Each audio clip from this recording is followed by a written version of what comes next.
Hey guys! We're here to talk about season 1, episode 3 of The Last of Us, which is the Bill and Frank episode that we literally just turned off like 15 seconds ago.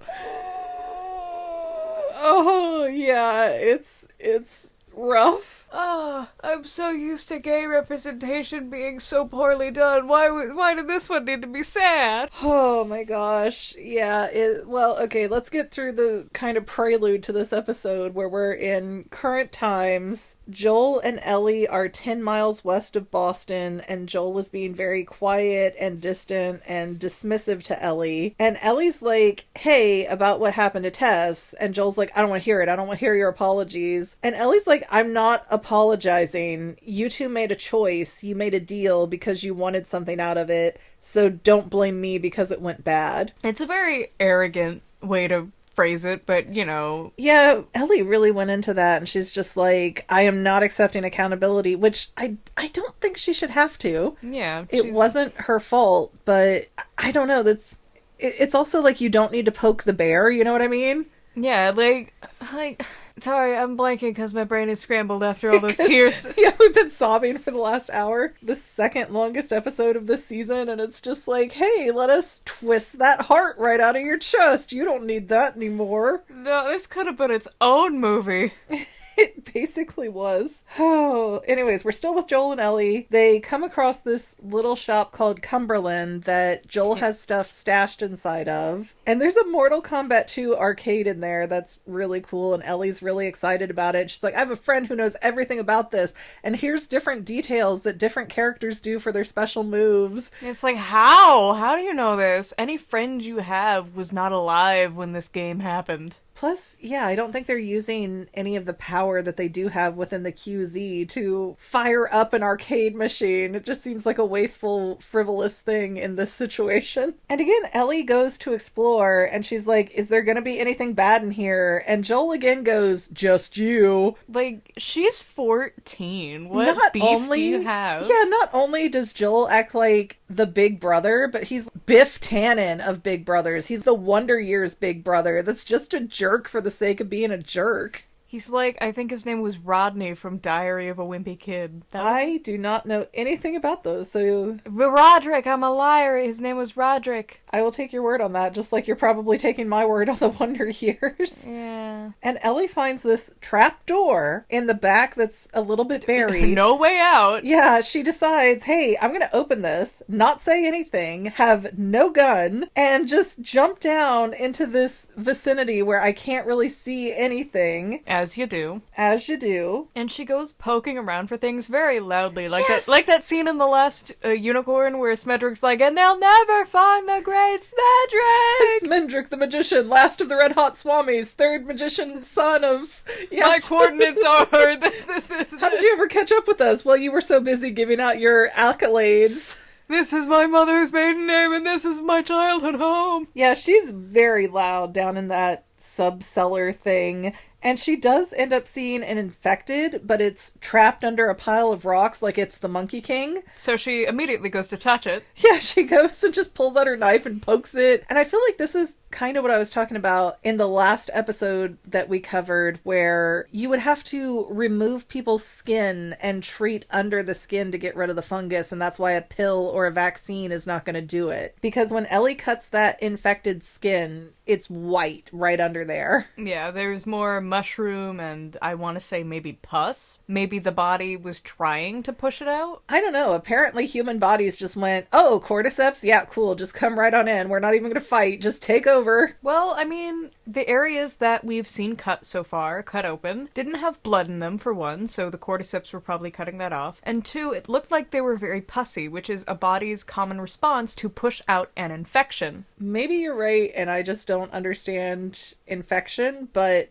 fungus is a little different than infection, I think. And Ellie ends up, after she cuts its skin open and it's like, rah, rah, rah, she just stabs it and kills it, and she's kind of getting an ego about it, like, that wasn't so hard. And then she puts that used knife back in her bag with her open sandwich. Oh no, the sandwich! It's like, Ellie, Yeah, there is no cleaning, there is no worried about breathing in spores. None of that seems to exist in this universe, which is really weird when the video game does it. And usually the video game is going to be the thing that cuts the corners. Well, they already blew all their special effects on the broken city. And so Joel and Ellie, they leave Cumberland's. They're walking around. They see this old plane crash on a hill. And Ellie's just so enamored by this idea of being able to fly. And Joel's like, it wasn't so great. You know, you had to pay $12 for a pathetic sandwich. And Ellie's like, dude, you were up in the sky. Shut up. And I think this really gloriously illustrates how Ellie has this wonder and excitement for everything. And Joel, he's kind of ready to die more so. He's like, I've done everything. The world sucked. The end of the world sucks. It all sucks. Like, he's got such a negativity about him. He's such a little brat about it. Like a little kid who doesn't want to do the group activity. So he's like, no, it's going to kill me. I'll sit in the corner and sulk. You're describing your little brother. Stop it. Instead of having like a teachable moment and sharing his experiences and what the world used to be, he's just very dark about everything. I had to pay $12 for a sandwich. What's $1? And so Ellie starts asking about where did the cordyceps come from? And Joel, again, being the bratty big brother, is like, well, didn't you go to school? Like, yeah, Fedra school that taught us nothing. Taught us where the things were and taught us how to shoot real good. Yeah. And so Joel says nobody knows where exactly this started or what happened, which means either Jakarta was really successful in their bombing or they just kept it quiet and did not accept the blame for what happened. But humanity believes, or at least surviving humanity believes, that the cordyceps got in food and that tainted food was sold worldwide, and so Pancake Mix or whatever had the whole world infected within a day, and from Friday to Monday the whole world was gone. And then there's this swamp of dead bodies. Yeah, Ellie goes running off against what Joel tells her, and she finds all of these bones everywhere. It almost feels like Joel wanted her to see it, because he's like, no, I don't want you to see it, don't go.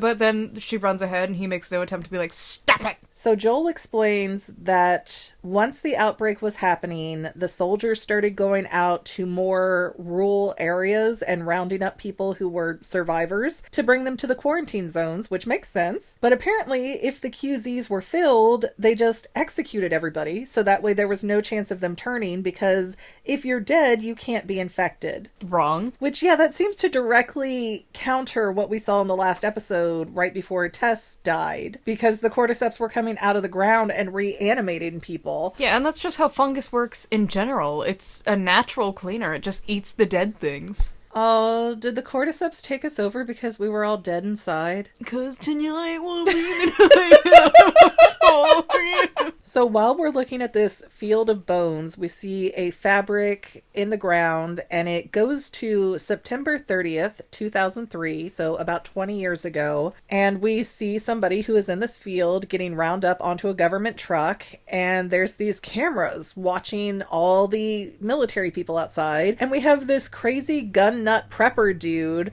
with lots of Matrix-style monitor cameras in this bunker that he's hiding out in because he's not going to go to the QZ. And we even hear the soldiers come in his house and they're like walking above him, but they can't figure out that there's a trapdoor bunker thing. So they just leave. They don't think anybody's there. And it's Nick flippin' Offerman who is playing Bill. And I love that Ron Swanson has taken this role because it feels right for him. As a survivor man, and like that's his whole brand and his whole comedy routine, you know, kind of being this survivor man dude. I feel like that was the most perfect casting call ever. But Bill owns this huge house, like beautiful, I don't know, Americana-style house. He bought it back in the 80s for 11 raspberries. Well, they mention later it's his mother's house. Oh. But Bill is the only one that we have ever seen in this whole flippin' series with a gas mask on. Nobody else is at all trying to keep themselves alive and safe. And he is so self-sustaining.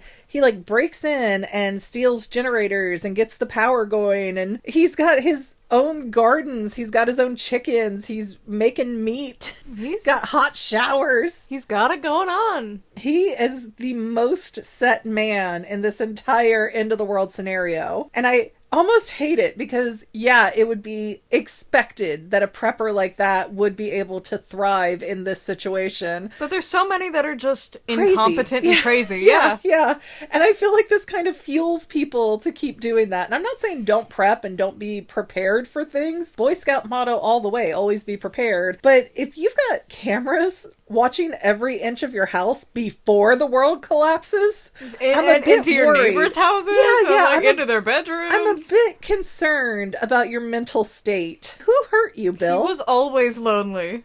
Well, yeah, because if you watch the person you like through a camera, it's hard to make friends. So now we jump 4 years later, it's 2007, and some guy falls in a hole right outside of Bill's front gate there because he's gated off several blocks of the town now for himself. Brilliantly done. I don't know how he did most of this by himself, but Billtown. He was waiting for this. Yes, Billerton is just thriving in there. The one house is thriving. Population of one. Well, it's only been 4 years, so everything else isn't fallen apart yet. But Bill goes and investigates who's in the hole, and it's a dude without a gun who was from the Baltimore QZ, and that place apparently fell. It's gone. No more. They do not explain what happened, but this guy was with a party of 10. He is the last one left, and his name is Frank. Huh, who would have guessed? We've been hearing Bill and Frank all this time. And Frank's this sweet little silly guy. A lot like Tandy from Last Man on Earth after season 1. I feel like Frank, though, has a lot of boundary issues because he's just running around in awe of everything. Like,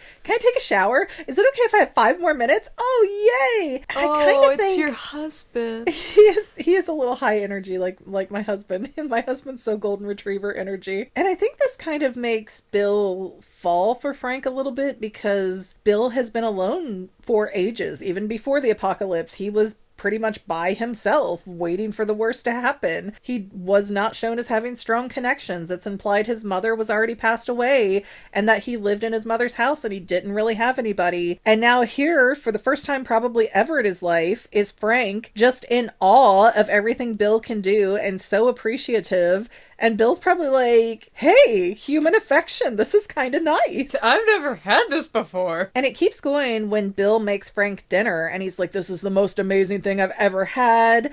And Bill goes into the next room and he's like, is this a classic piano? Yeah, it's a 1948 piano. It was my mother's. Bill starts playing the piano and I guess he doesn't do it well. I took a few piano lessons. I'm not really good enough to know, like, oh yeah, you're way off. But then Bill sits down after he stops Frank from playing and Bill is like next level talented as a pianist. I think what he was implying was that one specific song was painful. I think not that he was doing it wrong. Well, when you watch Bill reacting to Frank playing the piano, once he hits that one sour note that I can tell is off, he kind of cringes and he's like, stop, that's enough. Don't mess up this song. And so when Bill starts playing the song, he's just amazing at it. That's all he was doing besides collecting guns. Yeah. I think somebody's still in that house, sir. Why do you think that? Because I hear this 70s pop music playing on a piano. And so Frank decides he's going to shoot his shot. And after repeatedly saying, hey, just one more thing and then I'll go, Frank gets... If you give a mouse a cookie.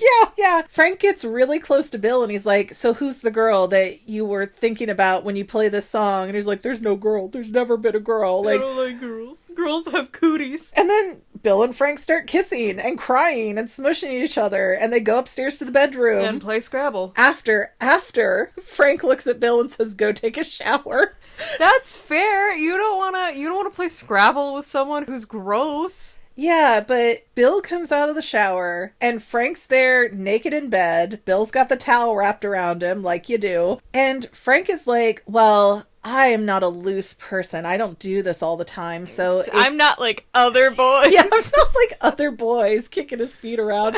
So if we do this, if we are intimate, then I'm going to stay for a few more days. Bro, did you just invite yourself to move in if you get relations with this guy who did not ask you for relations? Well, bodies ain't free. Do you know how much prep work goes into that? I'm just saying, I feel like Frank showed up and he played his cards just right, But he knew once he saw that guy and he let him through the fence, like he knew as soon as Bill let him in that house, he was not leaving. He was going to find a way to stay. We don't even know what Frank was before this. He could have left the QZ with his wife and kids, and now he's gay for the stay because there's a safe house. He pans to everyone. Then we skip to 2010 because that few days lasted quite a while, and Frank and Bill are in a fight because Frank wants to fix up the neighborhood, and Bill's like, that's stupid, we're the only people in this neighborhood. I mean, it does feel like just time killer at that point. What else do they have to do, though? I don't know, knit? They're pretty set. Play piano?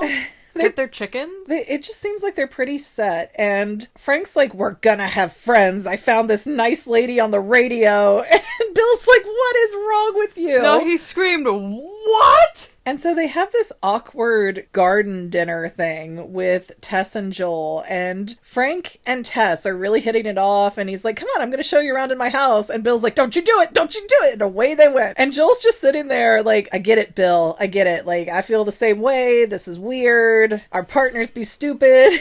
Girls don't know nothing.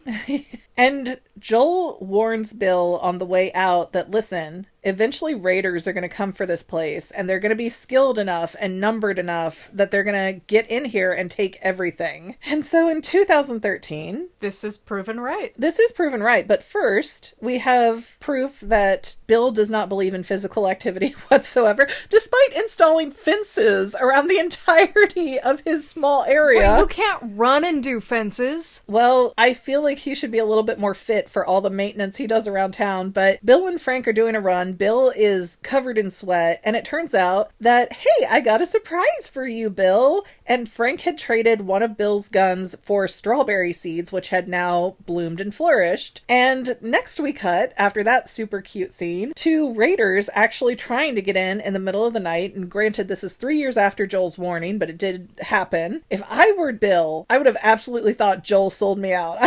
Because Bill is paranoid. Yeah. And when these people get close enough, I don't know what exactly they tripped, but they set off flamethrowers around the perimeter. And then we have Bill just standing outside the middle of the night before the flamethrowers went off. He was like already out there and prepared. I don't know what alarm went off that he heard that Frank didn't hear. He spends his nights in the bunker. Yeah, but Frank's Frank just... very lonely. Yeah, Frank just wakes up and looks out the window, and there's Bill standing out there, outlined by the fire, just shooting at he can't even see what. And Frank is like, Bill, get inside! And Bill ends up getting shot. And this is probably the first time where it's a very emotionally intense moment, because Frank has to put Bill on the dining room table and start working on this bullet wound, and Bill's bleeding really bad. Not as bad as, what, Sarah in the first episode? Yeah, not as bad as that, but still in the same general location around his stomach. And Bill is being very somber and practical about this, and he's telling Frank, I keep mixing up which one's which in my head. I know, it's so hard. Frank feels like a burlier name, and Bill...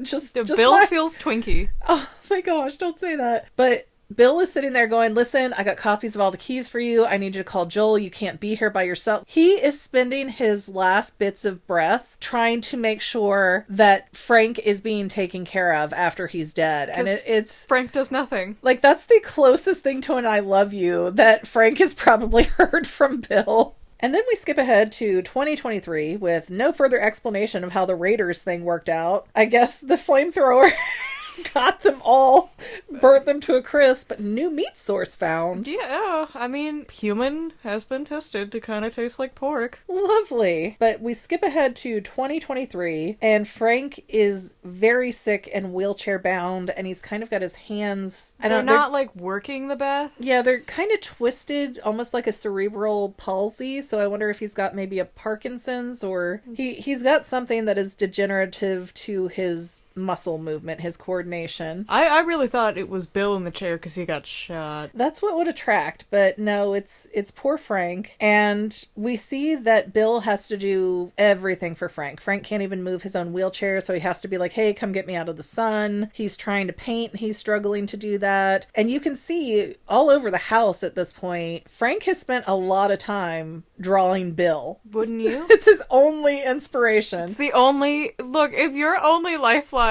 was all you had had for human contact and inspiration. It's like the gods in Roman. I'm not saying it's wrong to draw your partner, and it's definitely got a very sweet affinity to it, but maybe his own mother, his relatives he lost, even some pictures of himself to give to Bill? Well, how is he gonna see himself through the mirror?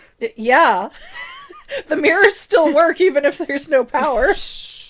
And they have electricity. They're fine. Maybe he didn't want to paint himself in such a sad state. You don't know. But it's literally, he could have painted himself from previous days, you know? So that would imply he also has pictures of himself. But it's also a really interesting twist, I think, that Frank is sick, because even when they're running and they end up with the strawberries, Bill says, "I'm sorry, I'm getting old faster than you are." And yet here we are another 10 years later, and it's Frank who is not long for this world. But Bill even has to put Frank into bed. He can't move by himself at all, which just has to be a really sad, depressing way to live. And so when Bill and Frank go to bed that night, Frank decides he's going to spend most of the night getting a step and a half away from the bed to where his wheelchair is. So he's there when Bill wakes up. And Bill's really annoyed. He's like, "You're going to be tired. You can't sleep in this chair or your feet will turn blue." It's no, you can't do that. And Frank goes, "It's okay, I'm gonna stay awake because this is gonna be my last day." And it's so, like, he has this whole speech, it's so sad. He's like, "We're gonna go to the boutique, you're gonna wear whatever I tell you, because we're gonna get married today, and then you're gonna make us the best dinner ever, and then you're gonna drug my wine, and I'm going to fall asleep in your arms in bed and die." Like, oh, I'm choking up just talking about it. It's so much. It is. It's so, like, over the top depressing for these characters that we met a half an hour ago and will never see again. So much more emotional connection to them than Sarah. Well, yeah, they like each other more than Joel likes Sarah. So we have a Bill and Frank montage. We see them exchanging vows in front of the old piano. God, I'm trying to talk without crying, and I just, like, I feel it welling up. Actually, we didn't hear them exchange vows. We just saw them do it, right? We saw them exchange the rings, at least. Yeah. I don't think I could have handled it hearing the vows. I don't think anyone could. And then they go have their dinner, and they have their dinner wine, and then they have their final party wine. They have their wine with dinner, and then all of a sudden the dessert wine comes out, I guess. Didn't even make, like, carrot cake or anything for their last day. Hey, Bill's a cooker, not a baker. Bacon's for women. But Bill brings out the 2 glasses, fills them both with what they would probably deem a glass of wine, which is about 3 or 4 drinks worth. Half a glass. More like a third to a quarter in most cases. It's weird. I don't understand wine culture, but it looks weird to me. It's supposed to be so you can slosh it all fancy-like. Okay. Like your judgmental aunt. So, Bill takes out a bunch of crushed up white powder from his pocket, dumps it in the one glass, gets a spoon, twirls it around. Like Nesquik. Like Nesquik. And if you notice, Bill waits for Frank to drink the entire glass. And he does not touch his wine until after Frank's done, and then Bill drinks his glass really fast. And it dawns on Frank, "You also put a bunch of pills in the bottle too, and you're about to die with me, aren't you?" He's like, "Yeah." He's like, "I'd be mad, but it's kind of romantic, so let's go to bed." And that's the last we see of them. Like, soul-crushingly sad. They left all their lights on. Yeah, they did. They left all the lights on. And at some point, Bill took the time to write out a letter to anybody, but probably Joel. And he left the key for his truck. And he's like, "By the way, here's the code to get into my bunker. Take whatever you want. It's all yours. I don't even like you, but I respect you, man. So just have it. My purpose in life was to take care of Frank. Your purpose is to take care of Tess." And it's like, oh no. And Ellie's reading this letter, and she's even like, "Oh no, like, I'm not gonna say this out loud and set him off." Meanest teenager in the world, she had to stop for it. Yeah, and so Joel takes the letter, goes outside, finishes reading it, processes it for a minute, still has no visible emotional reaction, but you can tell all the emotional gears are turning in him. And he goes back in and he says, "Ellie, we're gonna have some ground rules. You better not tell anybody that you're infected, and you're gonna listen to everything that I say, and we're going to Wyoming." No, rule Rule 2 was don't bring up Tess. Oh yeah, don't bring up Tess. And we're headed to Wyoming because that's where my brother Tommy is. And he was a firefly, so he'll know how to get you with the fireflies, and then you're not my problem. This whole series is like Joel's epic quest to get rid of Ellie and failing. Because first it was the Capitol building, then it was Bill and Frank. Now the goalpost has been moved to Wyoming. And that can't be close by. Where was Bill and Frank even? Like, Detroit? It said that they were 10 miles west of Boston, and then they had another, I think, 5-hour hike to get to Bill and Frank's. So far. So yeah, about probably 15 miles outside of the Boston QZ. New York? And they don't really specify how much time has gone by between Bill and Frank drinking their poison wine and Joel showing up. Because there's dust on the table, and there's like flies around on the food that's still left on the plates. But the lights are still on just fine, and the house doesn't stink terribly bad. I know Bill's like, I left the window open so we won't stink up the place. But still, that window's only going to do so much for so long. Maybe the flies already ate him. You don't know. I don't know. Well, he wrote the letter. It was dated for the end of August. So if we go back to the first episode, Joel's entrance into the series started at the end of September in 2003, and then it says 20 years later. So with a little rough math justice here in the People's Court, that would make it around September 2023, give or take. Yeah. So Bill and Frank probably died 3, 4, 5 weeks ago. Yeah, they're still kind of fresh. And I was actually really curious because at the end of the first episode, the 80s song started playing on the radio, which is Bill and Frank's signal to Joel and Tess. And apparently, if Bill does not send out any song for X number of weeks, then the music automatically starts playing. So that's what happened there. Because I was trying to piece it all back together watching this and thinking, wait, did Bill hit the trouble signal when Frank said he didn't want to live anymore? I mean, wouldn't you? Well, apparently that's not what he did, and it's all just automatic safeguards in case something happens to Bill. But now Joel and Ellie have a truck, and they are headed to Wyoming. And do you want me to break your heart even worse? No, I know. Well, I'm gonna. So I don't have a perfect memory of this because, again, I played this game with your brother probably 10 years ago at this point. But in The Last of Us, the video game, Bill and Frank are in it, but in a very, very different capacity. Like, you actually interact with Bill in the game and he helps you. But I don't think Joel was trying to give Ellie to Bill. I think they just needed like car parts from him or a vehicle in general from him because he owed Joel a favor. Something in that context. I do not have it perfectly memorized. I apologize. But either right before or right after you actually meet Bill, you find a letter from Frank. And Bill's even talking like, oh, Frank stormed off. He's in a bad mood. He's mad at me. And the letter you find from Frank is basically, F you, Bill. I hate you. I never want to see you again. You're a terrible person. And I do believe you find Frank's body hanging. Oh, that's not fun. It's so, like, different than this. And so when I knew Bill and Frank were coming, I expected there to be some kind of, like, big fight explosion. I did not expect to see a movie-length love story of these two men that we will never see again and care so much about these two men that mean nothing to the rest of this plot. Were they lovers in the game, too? Or? Yeah, it's heavily implied. And they do it in a weird way because this was still a time where almost like Don't Say Gay, when those kind of bands were still going on. They were. I mean, you know, I'm not going to get into the full politics of it, but it was much more taboo at that point to have an LGBT character. So what they did to hint at it was they had Joel and Ellie drove away, Bill's back wherever, and Ellie is going through one of the magazines she stole from Bill, and it's a men's, basically naked pictures of men, and Ellie's like, how does this dude walk with that thing between his legs? Well, that's quite comical for this situation. Yeah, it's a very different Bill and Frank story. Because Bill is like unredeemably crotchety in the game. And here, yeah, he's still got those elements, but he's so much more fleshed out of a character. And you love them so much by the end. And my heart is broken. They were three-dimensional characters. I wasn't ready. And I knew every bit of this episode. I don't know if you can hear the snot in my nose, but... Yeah. So yeah, it's something. I don't think anything's going to be quite this sad again, at least for this season.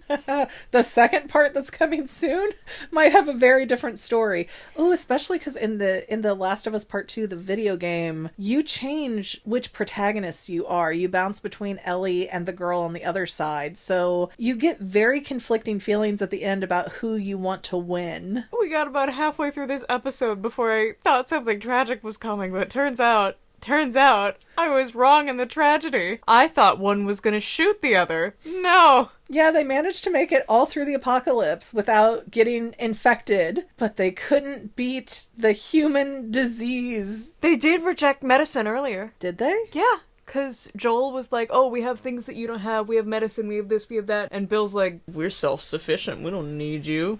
But that was their first time meeting Tess and Joel, though. I'm sure over time they kind of got over that because Bill has the pills. He's having to hand them to Frank. Yeah, but since there's no doctor, there's no way to know how effective those pills are. That's true. They could be old. They could be ineffective. They could be extra poisonous. Yeah, and it's hard to get a diagnosis right without a doctor in a lot of cases. So they were just throwing pills at him blind, it seems like, and it wasn't working out well.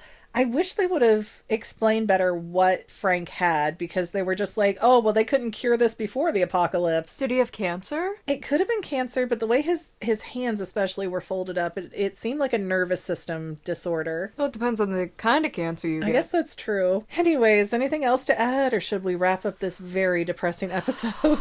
I've got absolutely nothing. I'm sad. We're just gonna go shower cry so we can't tell how much we're really crying now. We're gonna go watch My Little Pony. Anyways, guys, thank you so much for watching. Don't forget to like, subscribe, comment, share. All of that good stuff is free for you and really helps us out. We also have paid channel memberships if that floats your boat. If not, that's cool. You're still welcome to listen all you want. There's no change for you. If you do, we really appreciate it. And we will see you in the next, hopefully slightly happier episode of The Last of Us. Bye. Bye. And to any of my members here on YouTube, a huge bottom of my heart thank you for all of your help and support. If you would like to become a paid channel member, there is a link in the description below. Thanks again, guys. Love you. Well, family members, we're almost done, but I want to invite you to hang out with me in some other places. I'm on Twitter and Instagram as my own personal self, and I have a Facebook page too, but I mostly just post photos over there. And sometimes people say, hey, McGann, I want to mail you something. How do I do that? Easy. Just click the About tab on my channel page, and my most current P.O. Box info will be right there. I also run another channel, The Family. It's really a hodgepodge channel where we might post anything. Oh yeah, and I also sell shirts and stickers and stuff with the Family and the Fangirl logos. If that is your cup of tea, I have a link in every description of every video. Finally, if you want to help out the Fangirl channel and make sure I'm putting out video essays for years to come, the best way you can help is by subscribing and watching more of my videos, whether they're new, old, whatever. Maybe even share one or two on social media, help spread the word. People who watch to the end of videos, like you, helps to tell the site, hey, this is a good video, we should recommend it to other people. So if you made it this far, leave me a comment of something like, hey, I made it to the end. Love ya. See you next time, family members. Bye.